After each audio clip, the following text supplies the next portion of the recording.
d'avoir accepté notre invitation. Avec plaisir. On ne vous présente plus parce que vous avez été la Benjamine à l'époque du gouvernement Fillon II sous Sarkozy. Donc pendant plus de 3 ans, vous avez été secrétaire d'État en charge des affaires étrangères et des droits de l'homme, puis secrétaire d'État en charge du sport. Vous avez eu un parcours toujours essentiellement milieu politique, administratif du Sénat. Vous avez été conseillère régionale. Et aujourd'hui, vous êtes aussi candidate aux prochaines élections présidentielles en France. Donc, le pouvoir, bien évidemment, on est intéressé de dire qu'est-ce que c'est le pouvoir pour Ramayad? Le pouvoir, c'est la capacité de changer la vie, de l'améliorer, la vie des hommes, des femmes qui peuplent notre planète avec la dimension environnementale, la paix civile et puis la vie aussi de soi-même, sa capacité à s'élever au-dessus de soi pour finalement servir quelque chose de plus grand que soi. Voilà. Le pouvoir se joue à différentes échelles, elle est en nous et c'est aussi l'instrument par lequel on agit pour nécessairement changer les choses en mieux, en bien. Et comment est-ce que cela se traduit-il dans votre environnement personnel mais aussi professionnel? Le pouvoir s'acquiert, se mérite, se travaille. Il ne se suffit pas à lui-même. Il n'est qu'un instrument, un outil pour un objectif qui va bien au-delà. Or, souvent aujourd'hui en politique, on dit souvent que la politique n'est plus le lieu d'exercice du pouvoir, que la politique est devenue quelque chose qui relève de la gestion de l'impuissance, qu'il n'y a plus de pouvoir en politique. D'ailleurs, les étudiants à Sciences Po, que moi je côtoyais lorsque j'étais étudiante, disaient, à une époque, avant on nous disait on fait Sciences Po pour avoir le pouvoir politique demain, et avec l'arrivée de notre promotion, ce qui se disait c'était l'inverse, il n'y a plus de pouvoir dans la politique. Le pouvoir est dans l'économie. Et le pouvoir n'est même plus en France, il est à l'étranger. Donc beaucoup d'entre nous sont allés s'engager dans la banque, l'entreprise et souvent à l'étranger, se sont expatriés. Voilà, tout ça pour dire qu'il y a aujourd'hui une certaine fatalité à penser qu'il y a encore un quelconque pouvoir en France et en particulier dans le milieu politique. Et est-ce que vous diriez que le pouvoir, l'exercice du pouvoir en tout cas, que ce soit auprès de la jeune génération ou un peu plus, se traduit différemment selon si on est un homme ou une femme? Est-ce que vous, dans votre parcours, qui a été fulgurant, brillantissime, mais du coup, le fait d'avoir été une femme, est-ce que ça a été un exercice différent ou pas? J'ai écrit un livre il y a quelques mois qui s'appelle Anthologie du machisme en politique, qui parle des femmes de pouvoir engagées en politique et de leur manière effectivement d'appréhender le pouvoir. Bon, alors donc quand on se heurte après à des remarques de type machiste ou sexiste, et sexisme en col blanc en plus, qui est une délinquance qui s'assume, eh bien, qu'est-ce qui se passe? On est surpris. On se dit, ah bon, ça existe encore. Ce type de remarques sur les vêtements, des petites vexations liées à la condition de femme. Et là, on se dit, le combat n'est pas terminé. J'ai eu un jour, un hebdomadaire m'avait consacré une couverture, la femme qui dit non. Donc voilà, je fais la femme qui dit non. C'est pas courant parce que normalement vous n'êtes pas censé dire non, vous êtes une femme, vous êtes censé dire oui souvent. Oui, mais j'ai trouvé la femme qui dit non, on dit souvent ça pour des femmes, on ne dit pas l'homme qui dit non. Bon, c'est comme la poupée qui dit non, il y a derrière l'idée de rébellion, de manque de maîtrise, enfin tout ce qu'on dit à propos des femmes, de caprice. Oui, voilà. Donc le pouvoir, effectivement, ne s'appréhende pas de la même manière quand on est un homme ou une femme.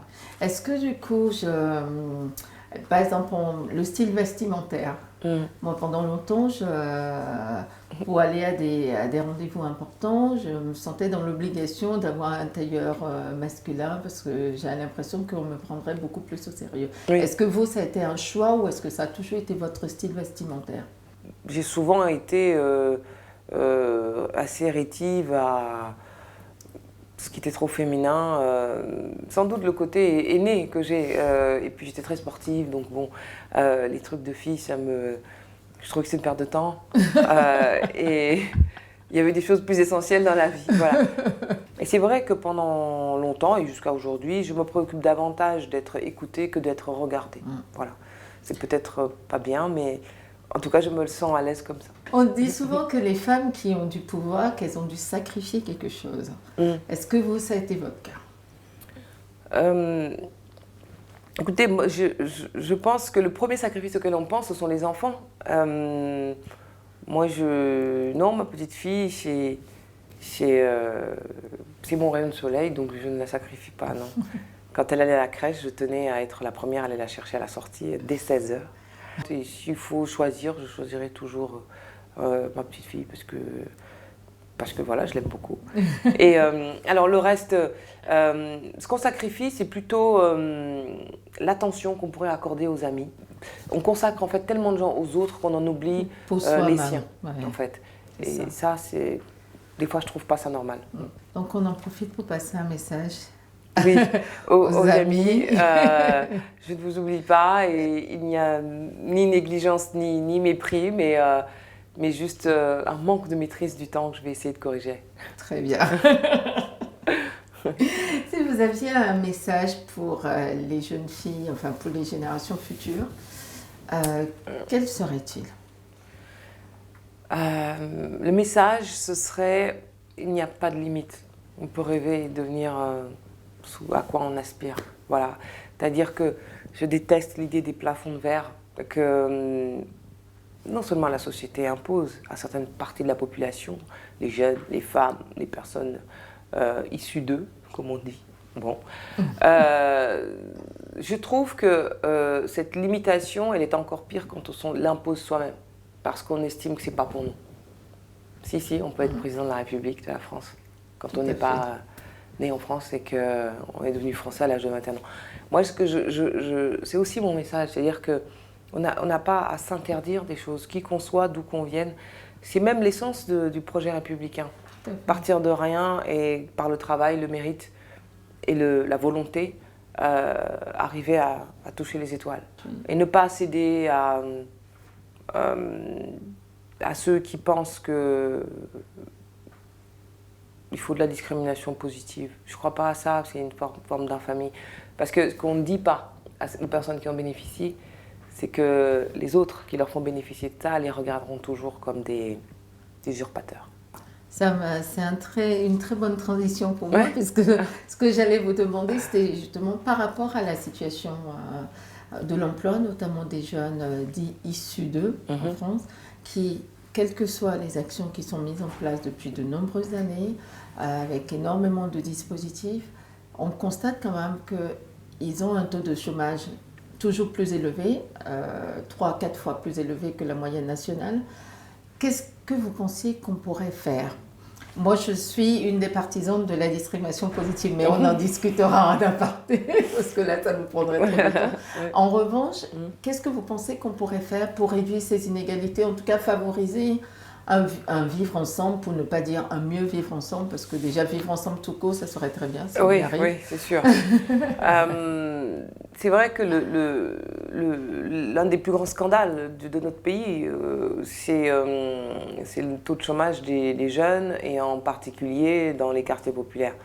Il faut tout reprendre à zéro. C'est-à-dire que les actions menées par les associations ou les entreprises ou l'État pour venir apporter des correctifs à des inégalités de naissance ne suffiront jamais, en fait.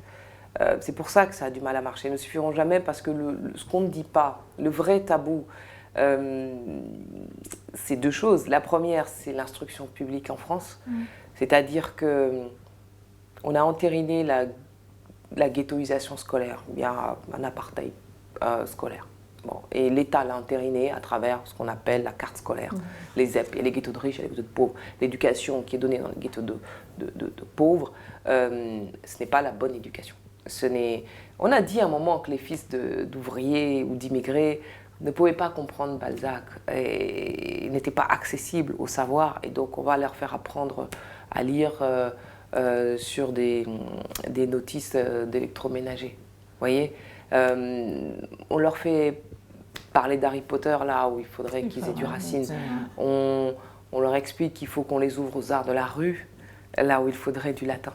On leur explique. Vous voyez, ça, c'est du mépris social. Le deuxième problème, c'est que, bon, quand bien même on est tout ça, la culture, la bonne adresse, etc., on peut quand même se heurter encore à la question des discriminations au faciès. Et c'est là où l'impunité doit cesser, c'est-à-dire que la sanction doit être implacable. Et le problème, c'est que la charge de la preuve étant toujours entre les mains des mêmes, c'est quasiment impossible. C'est pour ça que moi, si elle a été inversée, mais malgré tout, c'est très difficile. C'est très compliqué. C'est pour ça que moi, je suis pour maintenant, je suis favorable à ce que, au récépissé contre le faciès dans la rue. Parce qu'il y a un moment où on ne peut pas considérer des citoyens français par l'exclusion, par la suspicion. Ce n'est pas possible et l'État doit donner l'exemple dans ce domaine-là, donc la sanction doit être beaucoup plus lourde. Est-ce que vous avez une phrase, un proverbe, une adage qui vous inspire, ou en tout cas qui illustre votre engagement, votre personnalité, sur le plan personnel mais aussi professionnel, ou tout simplement quelque chose? Oui. Lorsque Mohamed Ali est mort il y a quelques semaines, j'ai repensé à cette phrase qu'il avait dite à un moment, c'était celui qui n'a pas le courage de prendre des risques n'accomplira jamais rien dans sa vie. En préparant cette rencontre, je vous avais demandé de nous apporter un objet, quelque chose qui pour vous, qui a eu un sens pour vous, ou qui a une interprétation pour vous, pardon, ou qui symbolise à votre sens votre engagement, le pouvoir, la féminité. À quoi avez-vous pensé? Qu'est-ce que vous nous avez apporté? J'ai apporté ce que j'ai toujours sur moi, c'est-à-dire mon bracelet, qui est... on est beaucoup à l'avoir quand on a grandi en Afrique d'ailleurs. Moi, dès que je suis née, comme tous les enfants, on l'accroche. C'est tout un cérémonial. Il faut aller chez le forgeron, parce qu'il y a un forgeron qui le fait spécialement pour vous. On écrit votre nom dessus, et puis on le fait grandir au fur et à mesure que le poignet grossit. Et donc moi, c'est ma grand-mère qui me l'avait symboliquement mis au poignet. Et c'est un bracelet qui grandit avec moi. Donc sans ce bracelet, c'est comme si j'étais toute nue. Et du coup, je considère que toute mon identité est là. Je grandis avec. C'est un porte-bonheur. J'ai été élevée par ma grand-mère, comme beaucoup d'enfants. Et donc, elle m'accompagne, en fait. Ça me rappelle toujours, en fait, d'où je viens, et en termes de famille, en termes d'environnement dans lequel j'ai grandi, et les valeurs qui m'ont été inculquées. Donc, vous savez, je suis une migrante. Moi, j'ai passé ma vie à franchir toutes les frontières. On a besoin de racines, quand même. Est-ce que si une petite fille nous regarde et déclare « Moi, quand je serai grande, je voudrais être Ramayad », vous lui diriez quoi? Oh, que je ne suis pas assez bien pour elle. Il y a mieux, il y a mieux, il y a mieux. Il n'y a rien de pire que de vouloir ou de vouloir mettre son pied dans une chaussure qui n'est pas à votre taille. Largeur, longueur, profondeur. Donc, c'est pas facile de se trouver non plus, de savoir ce pourquoi on est fait. On peut tâtonner, mais c'est pas grave.